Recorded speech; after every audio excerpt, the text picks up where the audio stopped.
জুবিন ক্ষেত্ৰত সুমন তালুকদাৰ নামৰ এগৰাকী মহিলাৰ মহানুভৱতা।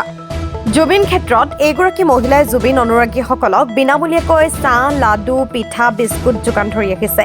মহিলাগৰাকীৰ নাম সুমন তালুকদাৰ। সুমন তালুকদাৰ নুনমাটিত নিজৰ এখন চাহৰ বিপণী আছে যদিও প্ৰতি দেওবাৰে তেওঁ দোকান বন্ধ কৰি ঢাপলি মেলে জুবিন ক্ষেত্ৰলৈ। কাৰণ জুবিন ক্ষেত্ৰক দৰ্শন কৰিবলৈ অহা প্ৰতিগৰাকী অনুৰাগীক তেওঁ বিনামূলীয়াকৈ কলগছৰ পানীয়ে তৈয়াৰ কৰা চাহ, লাডু, পিঠা আদি বিতৰণ কৰি আহিছে।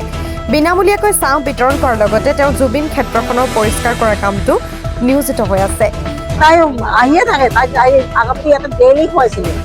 বাইদেউক দেখা পাই বহুত ভাল লাগিছে। বাইদেউক ধন্যবাদ দিছোঁ। ইমান ডাঙৰ এটা পদক্ষেপ যে লৈছে জুবিন মামাৰ কাৰণে, আৰু তাৰ বাবে বহুত ভাল লাগিছে। আৰু বাইদেউক ভগৱানে ভালে ৰাখক, সদায় যাতে এনেকুৱাকৈ কৰে।